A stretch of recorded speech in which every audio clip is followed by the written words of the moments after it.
में धांधली की जांच महाराष्ट्र तक भी अब पहुंच गई है। सूत्रों के मुताबिक महाराष्ट्र एटीएस नांदेड़ और लातूर में कई लोगों से पूछताछ लगातार की जा रही है। बिहार और दिल्ली के इनपुट के आधार पर महाराष्ट्र एटीएस नांदेड़ में 2 टीचरों से सवाल पूछ रही है।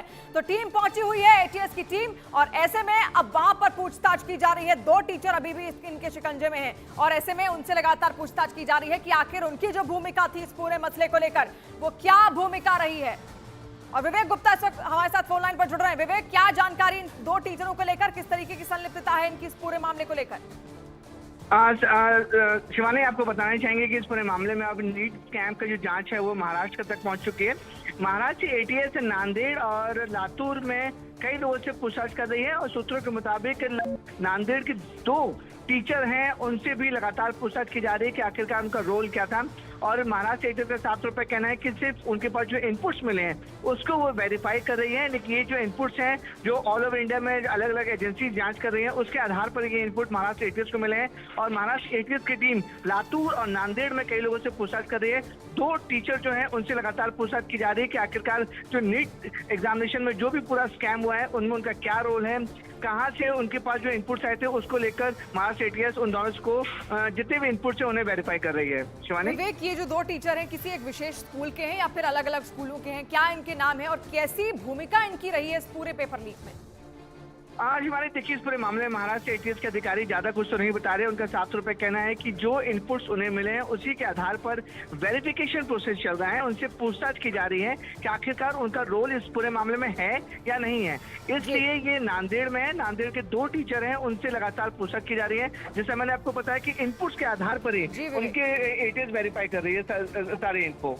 बहुत शुक्रिया जानकारी के लिए। तो जांच एजेंसियां हैं, इतनी जानकारी नहीं इनको लेकर मिल पाती क्योंकि वो अपनी जांच एक गुप्त तरीके से करती हैं। लेकिन जो नाम हमारे सामने आ रहे हैं वो हम आपके सामने रखते जा रहे हैं। और नीट यूजी परीक्षा से जुड़ा एक और बड़ा अपडेट आपको बता देते हैं। पेपर लीक पर जारी विवाद के बीच एनटीए आज 1500 से ज्यादा छात्रों का री एग्जाम करवाने वाली है। ये वो छात्र हैं जिन्हें ग्रेस मार्क्स दिए गए थे। मेघालय, हरियाणा, छत्तीसगढ़, गुजरात और चंडीगढ़ के 6 सेंटर्स पर आज इस परीक्षा का आयोजन होने वाला है। तो ये परीक्षा आयोजित की जा रही है और कहा जा रहा था कि 23 जून को एक बार फिर से री एग्जाम दिए जाएंगे। लेकिन सवाल इस पर भी कई छात्रों ने किए क्योंकि 1563 छात्र ऐसे हैं जो दोबारा परीक्षा दे सकते हैं, उनको लेकर ही यहाँ पर आदेश आया था। ऐसे में ग्रेस मार्क्स जो उनको दिए गए थे इन 1563 छात्रों को वो हटा दिए गए थे। उसके अलावा उनके पास विकल्प ये भी था कि अगर वो चाहे तो री एग्जाम दे सकते हैं, चाहे तो जो नंबर उनको दिए गए हैं उसमें से ग्रेस मार्क्स माइनस करके उन्हीं नंबरों के साथ आगे बढ़ सकते हैं। तो ये विकल्प इन 1563 छात्रों के पास है, लेकिन आज इनको री एग्जाम देना है।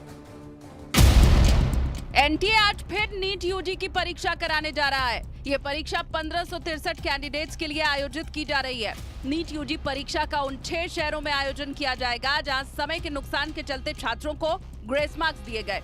एनटीए ने जिन बच्चों को ग्रेस मार्क्स बांटे थे वो इन 6 परीक्षा केंद्र छत्तीसगढ़ के बालोद, दंतेवाड़ा, गुजरात के सूरत, मेघालय, चंडीगढ़ और हरियाणा के बहादुरगढ़ के सेंटर पर परीक्षा दे सकते हैं। शेड्यूल के मुताबिक परीक्षा दोपहर 2 बजे से शाम 5:20 पर आयोजित की जाएगी। सभी 1563 छात्र ऑनलाइन एडमिट कार्ड लेकर परीक्षा सेंटर जाएंगे। परीक्षा के वक्त एनटीए और केंद्रीय शिक्षा मंत्रालय के अधिकारी परीक्षा केंद्र पर मौजूद रहेंगे। नीट 2024 री एग्जाम का रिजल्ट 30 जून को घोषित किया जाएगा। आपको बता दें कि सुप्रीम कोर्ट के फैसले के बाद एनटीए ने इन उम्मीदवारों के स्कोर कार्ड रद्द कर दिए थे। अगर कोई छात्र इस परीक्षा में बैठना नहीं चाहता तो उसका रिजल्ट ग्रेस अंक के बिना गिना जाएगा। फिलहाल मामले को सीबीआई को सौंपा जा चुका है। और बड़ी खबर एक और आपको बता दें, नीट पेपर लीक मामले में बिहार की आर्थिक अपराध शाखा यानी कि ईओयू ने अपनी जांच रिपोर्ट शिक्षा मंत्रालय को सौंप दी है। ईओयू ने पैसे से जुड़े लेन देन के सबूत, पकड़े गए 13 लोगों का कबूलनामा और इलेक्ट्रॉनिक एविडेंस और फोन कॉल डिटेल्स जैसे कई अहम सबूत इस रिपोर्ट के साथ सौंप दिए हैं शिक्षा मंत्रालय को। और नीट मामले में बिहार से अब तक 24 लोगों की गिरफ्तारी हो चुकी है। सबसे बड़ी जो भूमिका है वो बिहार की यहाँ पर मानी जा रही है। नीट मामले में बिहार की आर्थिक अपराध शाखा यानी ईओयू ने अपनी रिपोर्ट शिक्षा मंत्रालय को सौंप दी है। मामले में पैसे से जुड़े लेन देन के सबूत भी दिए गए हैं। जानकारी के मुताबिक ईओयू ने शिक्षा मंत्रालय को जो रिपोर्ट सौंपी है उसमें जलाए गए नीट यूजी प्रश्न पत्र और बुकलेट को नंबर के साथ रखा गया है। साथ ही छात्रों की तरफ से दिए गए पोस्ट डेटेड चेक का जिक्र, पेपर लीक माफिया ने जिस मोबाइल का इस्तेमाल किया था उसका भी जिक्र रिपोर्ट में है। ईओयू की रिपोर्ट सौंपे जाने के बाद केंद्र सरकार ने बड़ा फैसला लेते हुए एनटीए के डीजी सुबोध सिंह को उनके पद से हटा दिया है। सुबोध सिंह की जगह पर प्रदीप सिंह खरोला को एनटीए का डीजी नियुक्त किया गया है। इतना ही नहीं, एनटीए में सुधार के लिए 7 सदस्यीय कमेटी का ऐलान भी किया गया। पूर्व इसरो चेयरमैन के राधाकृष्णन को कमेटी का चेयरमैन बनाया गया है। जानकारी के मुताबिक कमेटी 2 महीने में केंद्र सरकार को मामले की रिपोर्ट सौंपेगी। कमेटी में एम्स के पूर्व डायरेक्टर रणदीप गुलेरिया भी शामिल हैं।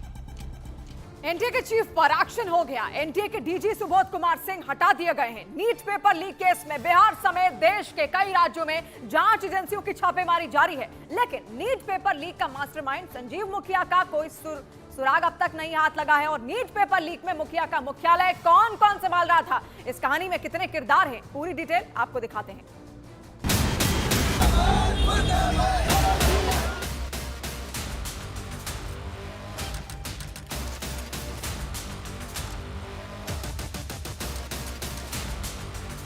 प्रोफेसर, नीट पेपर लीक की धांधली का सूत्रधार एक प्रोफेसर है। उसका पता झारखंड का हजारीबाग है, जिसने मशहूर वेब सीरीज मनी हीस्ट के प्रोफेसर की तर्ज पर पेपर लीक का कुचक्र रचा। पुलिस जांच में अब तक जितने पर्दाफाश हुए हैं, उससे सिग्नल मिले हैं कि पेपर लीक की पहली और सबसे अहम कड़ी यही प्रोफेसर है। बाकी सब के सब प्रोफेसर के शातिर स्टूडेंट, जिसमें बिहार एपिसोड का सरगना है संजीव मुखिया।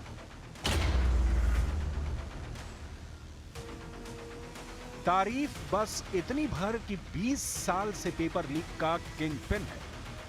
नीट पेपर लीक धांधली का सबसे कुख्यात नाम है संजीव मुखिया, जिसके खुराफाती दिमाग से लाखों छात्रों के भविष्य से खिलवाड़ करने वाली तरकीब निकली।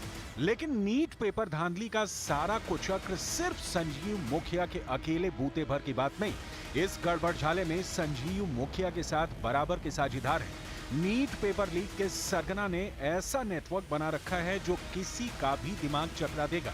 संजीव मुखिया की क्राइम कंपनी बड़ी है, रसूखदारों से भरी पड़ी है। पढ़े लिखे ज़हीन पेशेवर लोग इसकी लीक कंपनी में प्रोपराइटर हैं। नीट पेपर धांधली करके पूरे देश में खलबली मचाने वाले संजीव मुखिया का कच्चा चिट्ठा खुल गया है। लेकिन पहले जानते हैं कि नीट पेपर लीक का षड्यंत्र रचा कैसे गया, किस सेंटर में पेपर लीक हुआ, ये जानते हैं। पेपर लीक की सारी सेटिंग झारखंड में की गई। आरोप है कि बिहार के संजीव मुखिया ने कथित प्रोफेसर को मोहरे के तौर पर इस्तेमाल किया।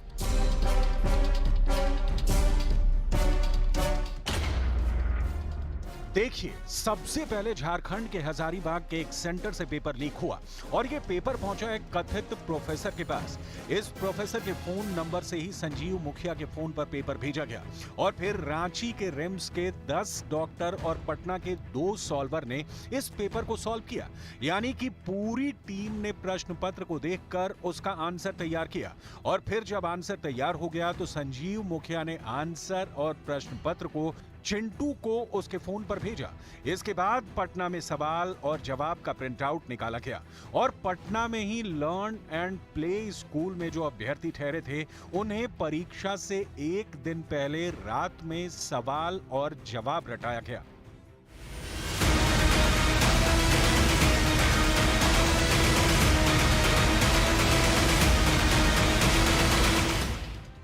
नीट पेपर लीक होकर बिहार में ऐसे पहुंचा, लेकिन देश के बाकी सेंटर पर इन्हें कैसे लीक किया गया, किसने करवाया, अब इसे देखिए। अब तक की जांच में पता चल रहा है कि संजीव मुखिया के साथ इस मामले का मास्टरमाइंड है रवि अत्री और उसका गैंग। रवि अत्री फिलहाल मेरठ की जेल में बंद है और इसके ही गैंग के 2 सदस्य अतुल वत्स और अंशुल सिंह बाहर एक्टिव थे। अतुल वत्स और अंशुल सिंह ये दोनों बिहार, महाराष्ट्र, गुजरात में नीट लीक का जिम्मा संभाल रहे थे। इन दोनों के सीधे संपर्क में था संजीव मुखिया। ये मुखिया भी बड़ा किरदार है। इसके पास जो क्वेश्चन पेपर आया उसे इसने सॉल्व कराया सॉल्वर गैंग से। ये सॉल्वर गैंग पटना और रांची में था। रांची में 10 डॉक्टर और पटना में 2 सॉल्वर। इन सबसे संजीव मुखिया ने पेपर सॉल्व कराया। इसके साथ ही संजीव मुखिया के नेटवर्क में जुड़े थे सिकंदर यादवेंदु। ये सिकंदर जो है मुखिया का शागिर्द है और इस पर अभ्यर्थियों को लाने का जिम्मा था। इसके अलावा मुखिया के नेटवर्क में अमित आनंद और नीतीश कुमार भी जुड़े थे। इन दोनों पर पैसों की डीलिंग का जिम्मा था। बिहार के जिस गेस्ट हाउस में पेपर सॉल्व किए गए वहां की सारी सेटिंग सिकंदर ने प्रीतम के साथ की थी। वही प्रीतम कुमार जो कि तेजस्वी यादव के पीएस हैं। प्रीतम कुमार के पटना वाले पते पर ईओयू का नोटिस पहुंच चुका है। प्रीतम पटना के राजीव नगर इलाके के इसी सुरेश कॉम्प्लेक्स में रहते हैं, जिनको आर्थिक अपराध इकाई ने नोटिस देकर पूछताछ के लिए बुलाया है। प्रीतम के ऊपर सिकंदर के कहने पर अनुराग यादव के लिए एनएच गेस्ट हाउस बुक कराने का आरोप है और इस पूरे मामले की अभी जांच चल रही है। ऐसे में आर्थिक अपराध इकाई ने प्रीतम को नोटिस देकर पूछताछ के लिए बुलाया है और आर्थिक अपराध इकाई यह जानना चाहती है कि सिकंदर और प्रीतम के बीच में किस तरह के रिश्ते हैं, क्योंकि यह माना जा रहा है कि सिकंदर के पास क्वेश्चन पेपर पहुंचा था। मगर नीट पेपर लीक का मगरमच्छ कहा जाने वाला संजीव मुखिया फरार है, क्योंकि संजीव मुखिया कोई छोटा मोटा खिलाड़ी नहीं, 20 साल से पेपर लीक का तजुर्बेकार है। पुलिस संजीव मुखिया के लिए जगह जगह छापेमारी कर रही है। वहीं संजीव मुखिया की मां ने बातचीत में बताया कि उन्होंने अपने बेटे को गलत संगत में जाने से कई बार आगाह किया था। आप समझ में आ गया ना, आप पलाई से कहते थे हाँ कि दोस्ती उतने करो कि जितना मेरा अच्छा लगे, चादर उतने तानो कि जितना भर की गोड़ झक सके, ये ना कि इतना तानो कि हाँ उठा हो जाए। अभी संजीव मुखिया फरार चल रहे हैं, कहाँ पड़े संजीव जी? हम नहीं जानते हैं, हम जानते तो हम अपना ले जाके दिखवाते नहीं कहते कि हमको दिखा दो, हम बेदम हो रहे हैं।